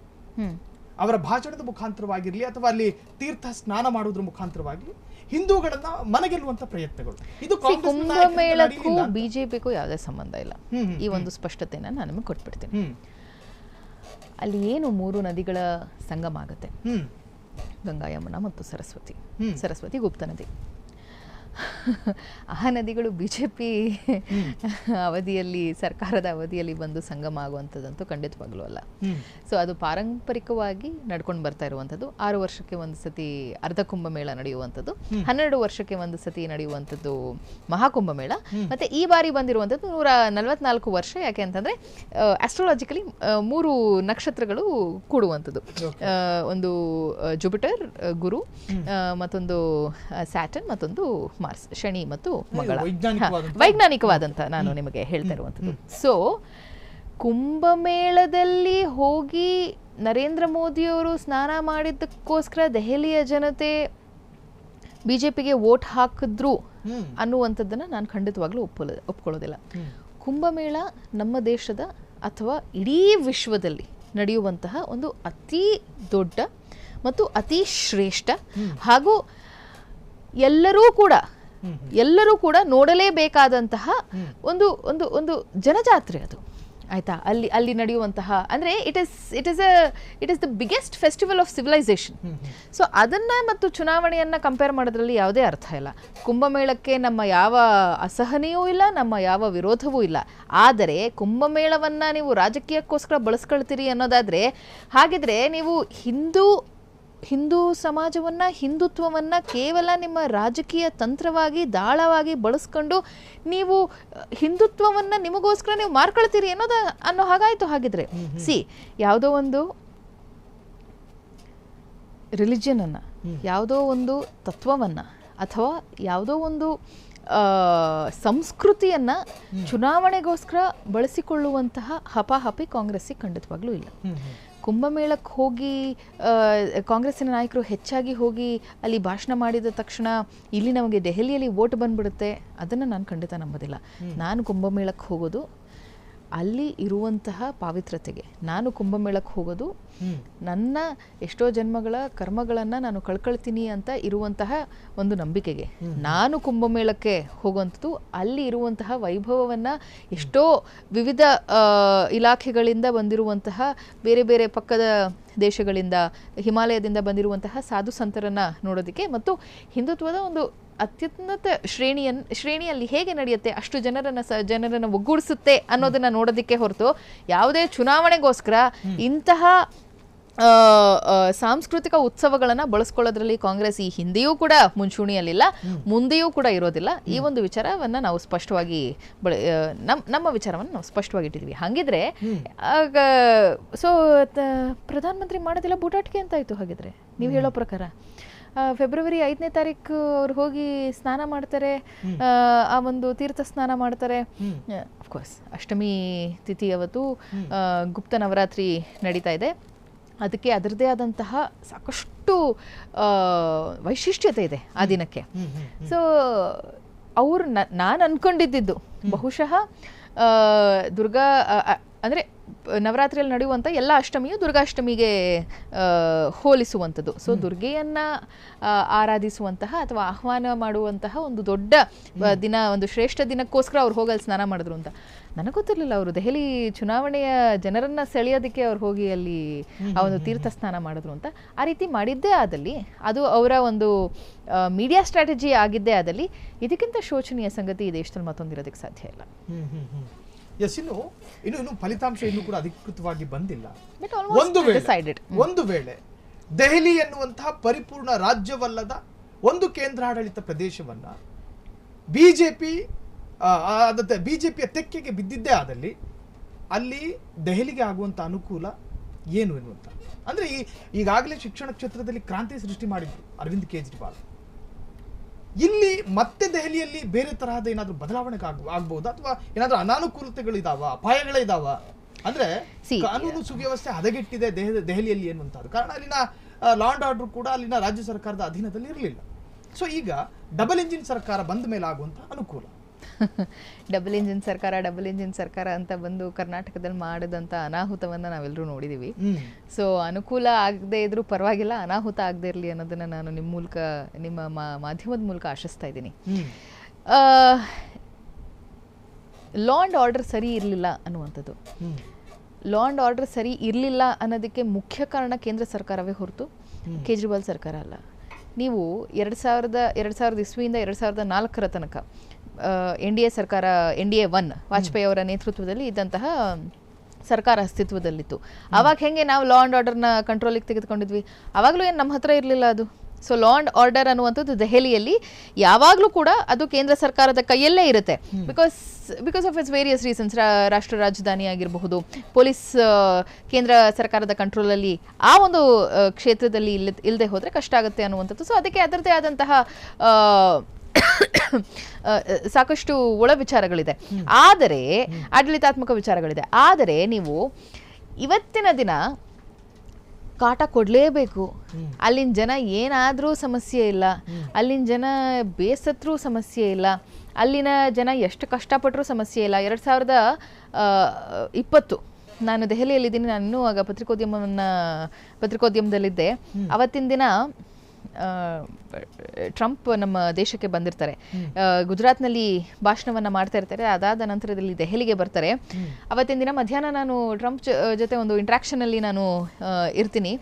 ಸೊ ಟ್ರಂಪ್ನ ಒಂದು ಇಂಟರ್ವ್ಯೂ ಮುಗಿದ ತಕ್ಷಣ ಇಮಿಡಿಯೇಟ್ ನಮಗೆ ಅಲ್ಲಿ ಜಾಮರಸ್ ಇರುತ್ತೆ, ಮೆಸೇಜ್ ಇರೋದಿಲ್ಲ. ಹೊರಗಡೆ ಬಂದು ನೋಡಿದ ತಕ್ಷಣ ದೆಹಲಿಯ ಪೆಟ್ರೋಲ್ ಬಂಕ್ಗಳು ಹತ್ಕೊಂಡು ಉರಿತಾ ಇರುತ್ತೆ, ಅಲ್ಲಿ ಕೋಮುಗಲಭೆ ಎದ್ದಿರುತ್ತೆ. ಸೊ ದೆಹಲಿಯ ಅಧೀನದಲ್ಲಿ ಇರುವಂತಹ, ಅಂದ್ರೆ ಕೇಂದ್ರ ಸರ್ಕಾರದ ಅಧೀನದಲ್ಲಿ ಇರುವಂತಹ ಒಂದು ಲಾ ಅಂಡ್ ಆರ್ಡರ್ ಅಮೆರಿಕಾದ ಒಬ್ಬ ಅಧ್ಯಕ್ಷ ಬಂದ ಸಂದರ್ಭದಲ್ಲಿ ಅವರದನ್ನ ಸುಲಲಿತವಾಗಿ ನಡೆಸೋದಕ್ಕೆ ಸಾಧ್ಯ ಆಗ್ಲಿಲ್ಲ ಅಂತಂದ್ರೆ ಇದಕ್ಕೆ ಯಾರನ್ನ ದೂಷಿಸ್ಬೇಕು ಅನ್ನೋದು ನನಗಂತೂ ಖಂಡಿತವಾಗ್ಲೂ ಗೊತ್ತಿಲ್ಲ. ನೀವು ಇದಕ್ಕೆ ಕೇಜ್ರಿವಾಲ್ ದೂಷಿಸ್ತೀರಿ, ಮೋದಿನ ದೂಷಿಸ್ತೀರಾ, ಅಥವಾ ಅಮಿತ್ ಶಾ ಕೇಂದ್ರ ಗೃಹ ಮಂತ್ರಿಗಳನ್ನ ದೂಷಿಸ್ತೀರಾ, ನನಗಂತೂ ಗೊತ್ತಿಲ್ಲ. ಬಟ್ ನನ್ನ ಕಣ್ಣು ಮುಂದೆ ಅವತ್ತಿನ ದಿನ ಒಂದು ಪೆಟ್ರೋಲ್ ಬಂಕ್ ಸುಡ್ತಾ ಇದ್ದದನ್ನು ನಾನು ಪ್ರತ್ಯಕ್ಷವಾಗಿ ನೋಡಿದ್ದೀನಿ, ನಾನು ಅದನ್ನು ಅವತ್ತಿನ ದಿನ ವರದಿ ಮಾಡಿದ್ದೀನಿ. ಸೊ ದೆಹಲಿಯಲ್ಲಿ ಯಾವಾಗಲೂ ಕೂಡ, ಎಸ್ಪೆಷಲಿ ಅರವಿಂದ್ ಕೇಜ್ರಿವಾಲ್ ಸರ್ಕಾರ ಅಸ್ತಿತ್ವಕ್ಕೆ ಬಂದ ನಂತರದಲ್ಲಿ ಪ್ರತಿ ಹಂತದಲ್ಲೂ ಕೂಡ ಲಾ ಅಂಡ್ ಆರ್ಡರ್ ಸಮಸ್ಯೆಯನ್ನ ಸೃಷ್ಟಿ ಮಾಡೋದಕ್ಕೆ ಶುರು ಮಾಡಿದಂಥದ್ದು. ಕಾಟ ಕೊಡೋದಕ್ಕಾಗಿರಬಹುದು, ಅಥವಾ ನೀವು ನಿಮ್ಮ ವಿರುದ್ಧವಾದಂತಹ ಸರ್ಕಾರ ಅಲ್ಲಿ ಇದೆ ಅಂತ ಒಪ್ಕೊಳ್ಳೋಣ, ಹಾಗಂತ ನೀವು ರಾಜಕೀಯವಾಗಿ ಅವರನ್ನ ಎದುರಿಸಿ ಅಡ್ಮಿನಿಸ್ಟ್ರೇಟಿವ್ ಆಗಿ ಯಾಕೆ ಎದುರಿಸಕ್ಕೆ ನೋಡ್ತೀರಿ? ನಿಮಗೆ ಬೇಕಾದಂತಹ ಓರ್ವ ಪೊಲೀಸನ್ನ ಅಲ್ಲಿ ಡಿಪ್ಲಾಯ್ ಮಾಡೋದಕ್ಕೆ ಸಾಧ್ಯ ಇಲ್ಲ, ಅವರಿಗೆ ಬೇಕಾಗಿರುವಂತಹ ಅಥವಾ ಜೊತೆಗೂ ನಡ್ಕೊಂಡು ಹೋಗುವಂತಹ ಓರ್ವ ಆಫೀಸರನ್ನ ಅಲ್ಲಿ ಇರುವಂತಹ ಮುಖ್ಯಮಂತ್ರಿಗೆ ಡಿಪ್ಲಾಯ್ ಮಾಡೋದಕ್ಕೆ ಸಾಧ್ಯ ಇಲ್ಲ ಅಂತಂದಾಗ ಆಬ್ವಿಯಸ್ಲಿ ಲಾ ಅಂಡ್ ಆರ್ಡರ್ ಸಮಸ್ಯೆ ಬಂದೇ ಬರುತ್ತೆ. ಲಾ ಅಂಡ್ ಆರ್ಡರ್ ಸಮಸ್ಯೆ ಆಗೇ ಆಗುತ್ತೆ. ನಿಮಗೆ ಬ್ಯೂರೋಕ್ರಸಿನೇ ನಿಮಗೆ ಗ್ರಿಪ್ ಅಲ್ಲಿ ಇಲ್ದೇ ಇದ್ದಾಗ ಒಂದು ಲೆಜಿಸ್ಲೇಷನ್ ಹೇಗೆ ಕೆಲಸ ಮಾಡೋದಕ್ಕೆ ಸಾಧ್ಯ? ಸೊ ದೆಹಲಿಯಲ್ಲಿ ಯಾವಾಗಲೂ ಕೂಡ ಇದ್ದಂಥ ಸಮಸ್ಯೆ ಇದೆ. ಆ್ಯಂಡ್ ಲೆಫ್ಟಿನೆಂಟ್ ಗವರ್ನರ್, ಪ್ರತಿಯೊಂದು ವಿಚಾರಕ್ಕೂ ಕೂಡ ನೀವು ಲೆಫ್ಟಿನೆಂಟ್ ಗವರ್ನರ್ ಮನೆಗೆ ಹೋಗಬೇಕು, ಅವರ ಬಾಗ್ಲಿಗೆ ಹೋಗಬೇಕು. ಸೊ ಈ ರೀತಿಯಾದಂಥ ಸಮಸ್ಯೆಗಳನ್ನು ನೀವು ಅಡ್ಮಿನಿಸ್ಟ್ರೇಟಿವ್ ಆಗಿ ನೀವು ಆಡಳಿತಾತ್ಮಕವಾದಂಥ ಸಮಸ್ಯೆಗಳನ್ನ ಸೃಷ್ಟಿ ಮಾಡೋದಕ್ಕೆ ಹೋದಾಗ ಒಬ್ಬ ಮುಖ್ಯಮಂತ್ರಿ ಫೇಲ್ಡ್ ಮುಖ್ಯಮಂತ್ರಿ ಅಂತಲೇ ಜನರ ಮನಸ್ಸಿನಲ್ಲಿ ಹೋಗೋದು. ಬಟ್ ಡಿಸ್ಪೈಟ್ ಆಲ್ ದಟ್ ಆ ಒಂದು 10 ವರ್ಷಗಳ ಅವಧಿಯಲ್ಲಿ ಟು ಎನ್ ಎಕ್ಸ್ಟೆಂಟ್ ಕೇಜ್ರಿವಾಲ್ ಅವರು ಮ್ಯಾನೇಜ್ ಮಾಡಿದ್ದಾರೆ. ಬಟ್ ಯಾವಾಗ ಅವರ ಅಸ್ತಿತ್ವವನ್ನು ಕಳ್ಕೊಳ್ಳೋದಕ್ಕೆ ಶುರು ಮಾಡಿದ್ರು, so this is what has happened. ಇನ್ನು ನಾವು ಈ ಜಸ್ಟ್ ಒಂದು ಪತ್ರಕರ್ತರಾಗಿ ಮಾತನಾಡೋದಾದ್ರೆ, ಈ ಒಂದು ಚುನಾವಣೆ ಇದೆಯಲ್ಲ, ಈ ದೆಹಲಿಯ ಚುನಾವಣೆಯ ರಿಸಲ್ಟ್ ನಿಜಕ್ಕೂ ಕೂಡ ಎಲ್ರಿಗೂ ಒಂದರ್ಥದ ಪಾಠ ಆಗಬೇಕು. ಕಾರಣ ಏನಂತ ಹೇಳಿದ್ರೆ, ಆರಂಭದ ದಿನಗಳಲ್ಲಿ ಕೇಜ್ರಿವಾಲ್ ಅನ್ನ ನಾವುಗಳು ನೋಡಿರೋದು ಹೇಗೆ, ಪಾರ್ಲಿಮೆಂಟ್ ಅಲ್ಲಿ ಹವಾಯಿ ಚಪ್ಪಲಿ ಹಾಕೊಂಡು ಓಡಾಡ್ತಾ ಇದ್ರು. ಅವರ ಭಾಷಣದ ಉದ್ದಕ್ಕೂ ಕೂಡ ಬಡತನವೇ ಇತ್ತು. ಅಂದ್ರೆ ಅವರ ಮಾತಿನಲ್ಲಿ ಅಷ್ಟೊಂದು ಬಡತನ, ಆದ್ರೆ ಅವ್ರ ಜೀವನ ಎಷ್ಟು ಮಟ್ಟಿಗೆ ಸ್ವಾತಿ ಅವರ ಆಡಂಬರವಾಗಿತ್ತು ಅಂತ ಹೇಳಿದ್ರೆ, ಅವರ ಮನೆ ನಿರ್ಮಾಣ ಒಟ್ಟು 200 ಕೋಟಿಯಲ್ಲಿ ನಡೆದಿದೆ. ಜೊತೆಗೆ ಅವರ ವಿರುದ್ಧ ಕೇಳಿ ಬಂದಂತ ಆರೋಪ, ನೀವು ಇದರಲ್ಲಿ ಆಶ್ಚರ್ಯ ನೋಡ್ಬೋದು, ಜನ ನೇರವಾಗಿ ತಿರಸ್ಕಾರ ಮಾಡಿದ್ದಾರೆ. ಅರವಿಂದ್ ಕೇಜ್ರಿವಾಲ್ ಕ್ಷೇತ್ರದಲ್ಲಿ ಸೋತಿದ್ದಾರೆ. ಸಾಹಿಲ್, ದೆಹಲಿ ಅನ್ನುವಂಥ ಒಂದು ಡೆಮೋಗ್ರಫಿಯನ್ನು ನಾನು ನಿಮಗೆ ಹೇಳ್ಬಿಡ್ತೀನಿ. ಮನೆಗಳು ಕಾಸ್ಟ್ಲಿ ಅನ್ನೋದು ಬಿಟ್ರೆ, ಅಂದರೆ ಅದು ಉಳಿಯೋದಕ್ಕಾಗಿರ್ಬೋದು, ಎಸ್ಪೆಷಲಿ ಸೆಂಟ್ರಲ್ ಡೆಲ್ಲಿ ಆಸ್ಪಾಸ್ನಲ್ಲಿ ಬಾಡಿಗೆ ಮನೆಗಳು ಎಕ್ಸ್ಪೆನ್ಸಿವ್ ಅನ್ನೋದು ಬಿಟ್ರೆ, ನಿಮಗೆ ದೆಹಲಿಯಲ್ಲಿ ನೀವು 5 ರೂಪಾಯಿಗೂ ನಿಮ್ಗೊಂದು ಊಟ ಸಿಗುತ್ತೆ. ಆ್ಯಂಡ್ ದೆಹಲಿಯಲ್ಲಿ ಇರುವಂತಹ ಜನ ವಲಸೆ ಬಂದಿರುವಂಥವ್ರು, ನೀವು ಕರ್ನಾಟಕದಲ್ಲಿರುವಂಥವ್ರನ್ನೂ ನೀವು ದೆಹಲಿಯಲ್ಲಿ ನೋಡ್ತೀರಿ, ತೆಲಂಗಾಣದಲ್ಲಿರುವಂಥವ್ರು ನೀವು ನೋಡ್ತೀರಿ, ಆಂಧ್ರದಲ್ಲಿ, ತಮಿಳ್ನಾಡಲ್ಲಿ, ಕೇರಳದಲ್ಲಿ.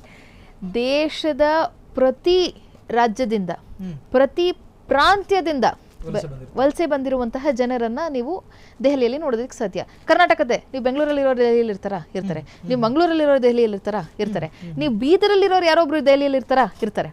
ಸೊ ಪ್ರತಿ ಪ್ರಾಂತ್ಯದಿಂದ ಆಲ್ಮೋಸ್ಟ್ ಪ್ರತಿ ಜಿಲ್ಲೆಯಿಂದಲೂ ಕೂಡ ದೆಹಲಿಯಲ್ಲಿ ವಲಸೆ ಬಂದು ಇರುವಂತಹ ಜನ ದೆಹಲಿಯಲ್ಲಿ ಇರುವಂಥದ್ದು. ಆ್ಯಂಡ್ ಇದರಲ್ಲಿ ಅತಿ ಹೆಚ್ಚು ಸಂಖ್ಯೆ ಯಾವುದು ಅಂತಂದ್ರೆ ಉತ್ತರ ಪ್ರದೇಶ ಮತ್ತು ಬಿಹಾರದಿಂದ.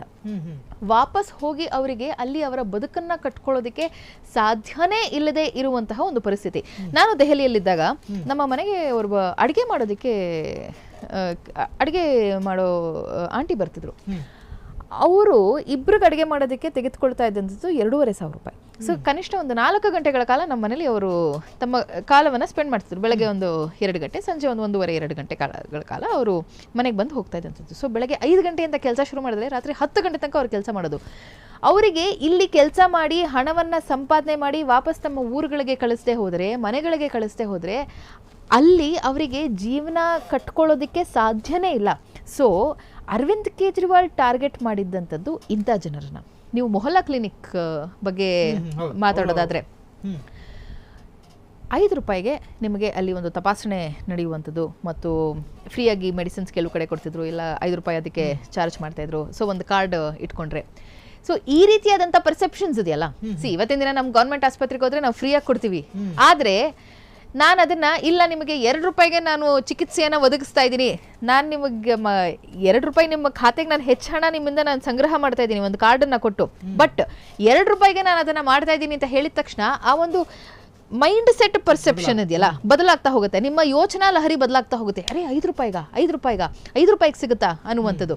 ಸೊ ಆ ಒಂದು ವಿಚಾರದಲ್ಲಿ ಅರವಿಂದ್ ಕೇಜ್ರಿವಾಲ್ ಆಟ ಆಡೋದಕ್ಕೆ ಶುರು ಮಾಡಿದಂಥದ್ದು, ಆ ಒಂದು ಪರ್ಸೆಪ್ಷನ್ ಅನ್ನು ಕ್ರಿಯೇಟ್ ಮಾಡೋದಕ್ಕೆ ಶುರು ಮಾಡಿದಂಥದ್ದು. ಆ್ಯಂಡ್ ದೆಹಲಿಯ ಸರ್ಕಾರಿ ಶಾಲೆಗಳನ್ನು ಒಂದಿಷ್ಟು ನವೀಕರಣಗೊಳಿಸುವಂಥದ್ದು ಮತ್ತು ಈ ಹಿಂದೆ ನವೀಕರಣ ಶುರು ಮಾಡಿ ನಿಂತಹ, ಯಾಕೆ ಅಂತಂದರೆ 2012-13 ಆಸ್ಪಾಸ್ನಲ್ಲಿ ಎಲ್ಲ ದೆಹಲಿಯಲ್ಲಿ ಇರುವಂತಹ ಎಲ್ಲ ಸರ್ಕಾರಿ ಶಾಲೆಗಳನ್ನು ನವೀಕರಿಸಿ ಅದನ್ನು ಒಂದು ಹೊಸ ಕೇಂದ್ರೀಯ ವಿದ್ಯಾಲಯಗಳ ಥರ ಮಾಡಬೇಕು ಅನ್ನುವಂಥದ್ದನ್ನು ಒಂದು UN ಪ್ರಾಜೆಕ್ಟನ್ನು ಕೂಡ ಶೀಲಾ ದೀಕ್ಷಿತ್ ಅವರು ತೆಗೆದುಕೊಂಡು ಬಂದು ಅದಕ್ಕೆ ಫಂಡ್ಸನ್ನು ತೆಗೆದುಕೊಂಡು ಬಂದದ್ದು, ಅದನ್ನು ಇಂಪ್ಲಿಮೆಂಟ್ ಮಾಡಿದ್ದು ಅರವಿಂದ್ ಕೇಜ್ರಿವಾಲ್. ಸೊ ಈಗೇನಾಗುತ್ತೆ, ನಾನೊಂದು ಜುಗ್ಗಿ ಜೋಪಡಿಯಲ್ಲಿ ಇರ್ತೀನಿ. ನೀವು ಜುಗ್ಗಿ ಜೋಪಡಿಗಳು ಹೆಂಗಿರುತ್ತೆ ಅಂತ ನಾನು ನಿಮ್ಗೆ ದೆಹಲಿಯಲ್ಲಿ ಹೇಳ್ತೀನಿ. ಇಲ್ಲಿ ಪಾರ್ಲಿಮೆಂಟ್ ಇದೆ. ಪಾರ್ಲಿಮೆಂಟಿಂದ ಕೇವಲ ನೀವೊಂದು 150 ಮೀಟ್ರು 200 ಮೀಟ್ರು ನೀವು ಹೋದ್ರೆ ನಿಮ್ಗೊಂದು ಜುಗ್ಗಿ ಜೋಪಡಿ ಕಾಣುತ್ತೆ. ಎಕ್ಸಾಕ್ಟ್ಲಿ ಸ್ಲಮ್ ಏರಿಯಾಗಳು. ಆ ಸ್ಲಮ್ಗಳು ನಮ್ಮಲ್ಲಿ ಕರ್ನಾಟಕದಲ್ಲಿ ಇರುವಂತಹ ಸ್ಲಮ್ಗಳನ್ನ ಅಥವಾ ನೀವು ಇಲ್ಲಿರುವಂತಹ ಸ್ಲಮ್ಗಳನ್ನ, ಧಾರಾವಿ ಸ್ಲಮ್ಗಳಾದ್ರೂ ಬೆಟರ್ ನಿಮಗೆ. ಹೆಂಗೆ ಅಂತಂದ್ರೆ ಅಲ್ಲಿ ಅಟ್ಲೀಸ್ಟ್ ಎಲ್ಲೋ ಒಂದು ಚೂರು ಪಾರು ಕಟ್ಟಡಗಳಿರುವಂತಹ ಸ್ಲಮ್ಗಳಾದ್ರೂ ಇದೆ, ಸಿಮೆಂಟ್ ಇರುವಂತಹ ಸ್ಲಮ್ಗಳಾದ್ರೂ ಇರುತ್ತೆ. ಆದ್ರೆ ಇಲ್ಲಿ ಬರೀ ಟೆಂಟ್ಗಳಷ್ಟೇ ನಿಮಗೆ, ಟೆಂಟ್ಗಳಿರುವಂತಹ ಜುಗ್ಗಿ ಜೋಪಡಿಗಳು. ಸೊ ಆ ಜುಗ್ಗಿ ಜೋಪಡಿಗಳಲ್ಲಿ ಇರುವಂತಹ ವೋಟರ್ಸನ್ನು ಅರವಿಂದ್ ಕೇಜ್ರಿವಾಲ್ ಟಾರ್ಗೆಟ್ ಮಾಡಿದ್ರು. ಅಲ್ಲಿರುವಂತಹ ಜನರ ಮನಸ್ಸನ್ನು ಸೆಳೆಯೋದಕ್ಕೆ ಶುರು ಮಾಡಿದ್ರು. ಆಟೋ ಡ್ರೈವರ್ಸ್ ಆಗಿರಬಹುದು, ನಿಮಗೆ ಫ್ರೀ ಬಸ್ ಕೊಟ್ಟಿದ್ದಂಥದ್ದಾಗಿರಬಹುದು, ಮತ್ತು ನಿಮಗೆ ಆ ಜುಗ್ಗಿ ಜೋಪಡಿಗಳಿಗೆ ಆ್ಯಂಡ್ ಅವರ ಮೂಲ ಕಸುಬೇನು, ಈಗ ಜುಗ್ಗಿ ಜೋಪಡಿಗಳಲ್ಲಿರುವಂಥವರ ಮೂಲ ಕಸುಬೇನು ಕಸ ಗುಡಿಸುವಂಥದ್ದು, ಒರೆಸುವಂಥದ್ದು, ಮನೆ ಕೆಲಸ ಮಾಡುವಂಥದ್ದು.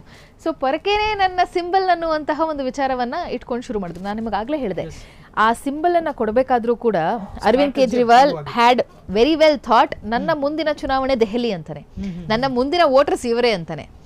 ನಾನು ಆಗಲೇ ಹೇಳಿದೆ ನಿಮಗೆ, ಬೇರೆ ಯಾವ ರಾಜ್ಯಕ್ಕೂ ಹೋಗಿ ತನ್ನ ರಾಜಕೀಯ ಬೇಳೆಕಾಳನ್ನು ಬೇಯಿಸ್ಕೊಳ್ಳೋದಕ್ಕೆ ಸಾಧ್ಯ ಆಗಿರಲಿಲ್ಲ, ಅಥವಾ ಸಾಧ್ಯ ಆಗ್ತಾನೂ ಇರಲಿಲ್ಲ. ದೆಹಲಿಯಿಂದನೇ ಅರವಿಂದ್ ಕೇಜ್ರಿವಾಲ್ ಶುರು ಮಾಡಬೇಕಾಗಿತ್ತು. ಆ ನಾಡಿ ಮಿಡಿತ ತಿಳ್ಕೊಂಡಿದ್ರು. ಸೊ ಅದರ ಆಧಾರದ ಮೇಲೆ ಚುನಾವಣೆಗೆ ಹೋಗಿದ್ದಂಥದ್ದು. ಆದರೆ ಈ ಬಾರಿಯ ಚುನಾವಣೆ ನಾನು ನಿಮಗೆ ಅದನ್ನೇ ಹೇಳಿದೆ, ಅರೆ झाड़ू लेकर सबको साफ करने वाले, मतलब बुरे लोगों को साफ करने वाले, भ्रष्टाचार को साफ करने वाले अरविंद केजरीवाल अभी जेल के अंदर है ಅನ್ನುವಂಥ ಒಂದು ಸ್ಟೇಟ್ಮೆಂಟ್ ಇದೆಯಲ್ಲ, ವ್ಯಾಪಕವಾಗಿ ಹರಡಿತ್ತು. ನಾನೊಂದು 1.5-2 ತಿಂಗಳ ಮುಂಚೆ ನಾನು ದೆಹಲಿಗೆ ಹೋದಂಥ ಸಂದರ್ಭದಲ್ಲಿ ಸಾಮಾನ್ಯವಾಗಿ ನಾನು ಅಲ್ಲಿ ಜನರ ಹತ್ರ ಮಾತಾಡ್ತಿದ್ದೆ, ಏನು ನಡೀತಾ ಇದೆ, ಏನು ಅನ್ಸುತ್ತೆ ನಿಮಗೆ, ಎಸ್ಪೆಷಲಿ ಆಟೋ ಡ್ರೈವರ್ಸ್ಗಳಿಗೆ. ನಾನು ಅಟ್ಲೀಸ್ಟ್ ಒಂದು 2-3 ಆಟೋ ರೈಡ್ಗಳನ್ನು ನಾನು ದೆಹಲಿಲಿ ಮಾಡ್ತೀನಿ. ಯಾಕೆ ಅಂತಂದರೆ ಅವ್ರಿಗೆ ಗೊತ್ತಿರೋಷ್ಟು ರಾಜಕಾರಣ ಬೇರೆ ಯಾರಿಗೂ ಗೊತ್ತಿರೋದಿಲ್ಲ ಎಸ್ಪೆಷಲಿ. ಸೊ ಅವ್ರಗಳ ಹತ್ರ ನಾನು ಮಾತಾಡೋದಕ್ಕೆ ಶುರು ಮಾಡಿದಾಗ ಎಲ್ಲರ ಬಾಯಲ್ಲಿ ಇದ್ದಿದ್ದು ಒಂದೇ, ಇಸ್ ಬಾರ್ ಕೇಜ್ರಿವಾಲ್ ನೀ ಆನೆ ವಾಲೆ, ಅಂದ್ರೆ ಈ ಬಾರಿ ಕೇಜ್ರಿವಾಲ್ ಗೆಲ್ಲೋದಿಲ್ಲ, ಆಮ್ ಆದ್ಮಿ ಪಾರ್ಟಿ ಗೆಲ್ಲೋದಿಲ್ಲ ಅಂತ. ಆದ್ರೆ ಯಾರಿಗೆ ಮತ ನೀಡ್ತಾರೆ ಅನ್ನೋವಂಥದ್ದು ವೋಟರ್ಗೂ ಕೂಡ ಗೊತ್ತಿಲ್ಲ. ಅಂಡ್ ಇವತ್ತಿನ ದಿನ ನೀವೇನು ಈ ಸಂಖ್ಯೆ ನೋಡ್ತಾ ಇದ್ದೀರಲ್ಲ, 48 ಬಿಜೆಪಿ, 22 ಆಮ್ ಆದ್ಮಿ ಪಾರ್ಟಿ ಅನ್ನುವಂಥದ್ದು ಅವರ ಪಾಕೆಟ್ಸ್ ನಲ್ಲಿ ಬಂದಿದ್ದೇ ಹೊರತು ಕೆಲವು ಕಡೆ ನಾವು ಬಿಜೆಪಿಗೆ ವೋಟ್ ಹಾಕಬೇಕು ಅಂತ ಹಾಕಿದ ವೋಟ್ ಅಲ್ಲ. ಅರವಿಂದ್ ಕೇಜ್ರಿವಾಲ್ನ ದೂರ ಇಡಬೇಕು, ಅರವಿಂದ್ ಆಮ್ ಆದ್ಮಿ ಪಕ್ಷದ ಸರ್ಕಾರ ಬರಬಾರ್ದು ಅಂತ ಹಾಕಿರುವಂತ ಮತಗಳಿದು. ಇದು ಮೋದಿನ್ ನೋಡಿ ಅಥವಾ ಅಮಿತ್ ಶಾ ನೋಡಿ ಅಥವಾ ಮನೋಜ್ ತಿವಾರಿಯನ್ ನೋಡಿ ಅಥವಾ ದೆಹಲಿಯ ರಾಜ್ಯ ನಾಯಕರ ವಿಚಾರ ಅವರ ಒಂದು ಮುಖ ನೋಡಿ ಹಾಕಿರುವಂತ ಮತ ಖಂಡಿತವಾಗ್ಲೂ ಅಲ್ಲ. ಕೇಜ್ರಿವಾಲ್ ಬೇಡ ಅಂತ ಹಾಕಿರುವಂತ ಮತ. Very interesting. ಕಾರ್ಯಕ್ರಮ ಮುಗಿಸುವಂತ ಸಮಯ ಕೂಡ ಆಯ್ತು. ಆದ್ರೆ ಇಲ್ಲಿ ಒಂದು ಕೊನೆಯದಾಗಿ ಏನಂದ್ರೆ ಅರವಿಂದ್ ಕೇಜ್ರಿವಾಲ್ರಿಗೆ ಕಟ್ಟ ಕಡೆಯದಾಗಿ ಒಂದು ಸಣ್ಣ ಹಿಂಟ್ ಸಿಕ್ಕಿದಂಗೆ ಕಾಣ್ತಾ ಇತ್ತು. ಕಾರಣ ನಮ್ಮ 16 ದೊಡ್ಡ ದೊಡ್ಡ ಮುಖಂಡರನ್ನ ಬಿಜೆಪಿ ಅವರು ಪರ್ಚೇಸ್ ಮಾಡುವಂತ ಪ್ರಯತ್ನದಲ್ಲಿದ್ದಾರೆ. ಜೊತೆಗೆ ಈ ತರಹದ ಲೇಬರ್ ಕ್ಲಾಸ್ ಏರಿಯಾಗಳ ಮತಪಟ್ಟಿಯಲ್ಲಿ ಅವರ ಮತದಾರರ ಹೆಸರನ್ನೇ ಅಳಿಸಿ ಹಾಕುವಂತ ಪ್ರಯತ್ನ. ನಿಮ್ಮ ಪ್ರಕಾರ ಕೊನೆ ಒಂದು ರಿಯಾಕ್ಷನ್ ಇದು, ಬಿಜೆಪಿಯ ಷಡ್ಯಂತ್ರವೂ ಕೂಡ ಅವರ ಗೆಲುವಿಗೆ ಕಾರಣ ಆಗಿದೆಯಾ? ಬಿಜೆಪಿ ಗೆಲುವಿಗೆ ಅನ್ನುವಂಥದ್ದು 100% ದುಡ್ಡು. ಚುನಾವಣೆಯ ಎಕ್ಸಾಕ್ಟ್ 6 ತಿಂಗಳ ಮುಂಚೆ ಜೈಲಿಗೆ ಹಾಕುವಂಥದ್ದು ಅಂಡ್ ಕೋರ್ಟಿನ ಒಂದು ತೀರ್ಪು ಕೇಜ್ರಿವಾಲ್ ದೆಹಲಿಗೆ ಬರೋದಕ್ಕೆ ಸಾಧ್ಯ ಆಗೋದಿಲ್ಲ ಅನ್ನುವಂಥದ್ದು. ಸೊ ಪ್ರಚಾರನೇ ನಡೆಸೋದಕ್ಕೆ ಸಾಧ್ಯ ಆಗದೆ ಮೇಲೆ ಚುನಾವಣೆ ಗೆಲ್ಲುವಂಥ ಸಾಧ್ಯತೆಗಳು ಬಹಳ ಕಡಿಮೆ. ಈ ಒಂದು ವಿಚಾರ ಸ್ಪಷ್ಟತೆ. ಆ್ಯಂಡ್ ಇನ್ನೊಂದು, ನಿಮಗೆ ಚುನಾವಣೆಗಿಂತ ಎಕ್ಸಾಕ್ಟ್ ಒಂದು 15-20 ದಿನದ ಅಂದರೆ ನಾಮಿನೇಷನ್ಗೆ ಒಂದು 15-20 ದಿನದ ಮುಂಚೆ 8 ಜನ ಪ್ರಬಲವಾದಂತಹ ಆಮ್ ಆದ್ಮಿ ಪಕ್ಷದ ಸಿಟ್ಟಿಂಗ್ MLAಗಳು ಬಿಜೆಪಿಗೆ ಶಿಫ್ಟ್ ಆಗಿದ್ದಂಥದ್ದು. ಸೊ ಈ ರೀತಿಯಾದಂಥ ಸಾಕಷ್ಟು ಸ್ಟ್ರಾಟಜಿಗಳನ್ನು ಬಿಜೆಪಿ ಬಳಸಿದೆ. ಆ ಒಂದು ಷಡ್ಯಂತ್ರ ಖಂಡಿತವಾಗ್ಲೂ ಭಾಗವಾಗಿ ನಡೆದಿದೆ. ಅರವಿಂದ್ ಕೇಜ್ರಿವಾಲ್ ಯಾರ್ಯಾರು ಈಗ ನೀವು ವೋಟರ್ ಲಿಸ್ಟ್ ಹೇಳಿದ್ರಲ್ಲ, this is also something very important. 2015ರಲ್ಲಿ ಅವ್ರು ಮಾಡಿದಷ್ಟೇ. 2014ರ ಲೋಕಸಭೆ ಚುನಾವಣೆಯ ನಂತರ ಮಾಡಿದ್ದೇನು ಅಂತಂದ್ರೆ ಒಂದಿಷ್ಟು ಜನರನ್ನ ಕರ್ಕೊಂಡು ಹೋಗೋದು, ನಿಮಗೆ ವೋಟರ್ ಐ ಡಿ ಮಾಡಿಸ್ಕೊಡ್ತೀನಿ, ನಿಮಗೆ ವೋಟರ್ ಐ ಡಿ ಮಾಡಿಸ್ಕೊಡ್ತೀನಿ ಅಂತ ಹೋಗೋದು, ಅವರಿಗೆ ಎಲ್ಲರಿಗೂ ವೋಟರ್ ಐ ಡಿ ಮಾಡಿಸ್ಕೊಳ್ತಾ ಹೋಗೋದು. ಸೊ 70 ಕಾನ್ಸ್ಟಿಟ್ಯೂಯೆನ್ಸಿ ಇರುವಂತಹ ಕ್ಷೇತ್ರಗಳಲ್ಲಿ ಈ ರೀತಿಯಾದಂತಹ ಕೆಲಸಗಳನ್ನ ಬಹಳ ಸುಲಭವಾಗಿ ಮಾಡ್ಬೋದು. ನೀವು 200 ಅಂದ್ರೆ ಡೆಮೋಗ್ರಫಿಕಲಿ ದೆಹಲಿ ಬಹಳ ಚಿಕ್ಕದು. ನೀವು ಇಲ್ಲಿಂದ 1.5 ಕಿಲೋಮೀಟರ್ ಹೋದ್ರೆ ನಿಮಗೆ ಪಕ್ಕದ ಕಾನ್ಸ್ಟಿಟ್ಯೂಯೆನ್ಸಿ ಬಂದ್ಬಿಡುತ್ತೆ. ಸೊ ಆ ರೀತಿಯಾದಂತಹ ಡೆಮೋಗ್ರಫಿ ಇರುವಂತಹ ದೆಹಲಿಯಲ್ಲಿ door to door connect, person to person connect, ಅದನ್ನ ಮಾಡುವಲ್ಲಿ ಅರವಿಂದ್ ಕೇಜ್ರಿವಾಲ್ ಯಶಸ್ವಿಯಾದರು. ಸೊ ಆ ಎಲ್ಲ ಕಾರಣಗಳು ಅರವಿಂದ್ ಕೇಜ್ರಿವಾಲ್ನ ಅವತ್ತು ಗೆಲ್ಲಿಸ್ತು. ಆ್ಯಂಡ್ ತನ್ನ ಸ್ವಯಂ ಪ್ರತಿಷ್ಠೆ ಆ್ಯಂಡ್ ಭ್ರಷ್ಟಾಚಾರ ವಿರೋಧಿ ನಾನು ಅಂತ ಹೇಳ್ಕೊಂಡು ಜೈಲಿಗೆ ಹೋಗಿದ್ದಂಥದ್ದು ಆ್ಯಂಡ್ ಭ್ರಷ್ಟಾಚಾರವನ್ನು ಮುಕ್ತಗೊಳಿಸ್ತೀನಿ ಅಂತ ಹೇಳಿದಂತಹ ವ್ಯಕ್ತಿ ಭ್ರಷ್ಟಾಚಾರದ ಆರೋಪದ ಮೇಲೆ ಜೈಲಿಗೆ ಹೋಗಿದ್ದಂಥದ್ದು ಆ್ಯಂಡ್ ಓವರ್ ಕಾನ್ಫಿಡೆನ್ಸ್. ಆತಿಶಿ ಮರ್ಲೆ ಅಗೇನ್ ನಿಮಗೆ ಮನೀಶ್ ಸಿಸೋಡಿಯಾ ಜೈಲಿಗೆ ಹೋಗಿ ಬರ್ತಾರೆ, ಆತಿಶಿ ಮರ್ಲೆನ ಮುಖ್ಯಮಂತ್ರಿ ಆಗ್ತಾರೆ. ಸೊ ಪಕ್ಷದ ಹಿಡಿತವನ್ನೇ ಇಟ್ಕೊಳ್ಳದೆ ಇದ್ದಂತಹ ಆತಿಶಿ ಮರ್ಲೆನ ಮುಖ್ಯಮಂತ್ರಿ ಮಾಡಿದ್ದು, ಅವ್ರಿಗೆ ಬೇರೆ ಆಪ್ಷನ್ ಇರಲಿಲ್ಲ. That is secondary. ಸೊ ಈ ಎಲ್ಲ ಫ್ಯಾಕ್ಟರ್ಸ್ ಅರವಿಂದ್ ಕೇಜ್ರಿವಾಲ್ ಸೋಲಿಗೆ ಇವತ್ತಿನ ದಿನ ಕಾರಣ ಆಗಿದೆ. ಎಸ್ ಇದಾಗಿತ್ತು ಇವತ್ತಿನ ಚರ್ಚಾ ಕಾರ್ಯಕ್ರಮ. ಒಟ್ಟಾರೆ ದೆಹಲಿಯ ಚುನಾವಣೆ ನಡೆಯಿತು. ಈ ಚುನಾವಣೆಯಲ್ಲಿ ಬಹುಶಃ ಅರವಿಂದ್ ಕೇಜ್ರಿವಾಲ್ ಅವರ ಸ್ವಯಂಕೃತ ಅಪರಾಧ, ಜೊತೆಗೆ ಬಿಜೆಪಿಯ ರಣತಂತ್ರ, ಜೊತೆಗೆ ಮೇಡಮ್ ಹೇಳಿದ ಹಾಗೆ ಅನಗತ್ಯ ಕಾಂಗ್ರೆಸ್ಸಿನ ದಿಟ್ಟತನ, ಇವೆಲ್ಲವೂ ಕೂಡ ಕಾರಣವಾಗಿರ್ಬೋದು. ಅನಗತ್ಯ ಅಲ್ಲ, ಅಗತ್ಯ ಕಾಂಗ್ರೆಸ್. ಇಷ್ಟೊತ್ತು ಮಾತನಾಡಿದ್ರಿ. ಥ್ಯಾಂಕ್ ಯು ಸ್ವಾತಿ ಚಂದ್ರಶೇಖರ್ ಅವರೇ.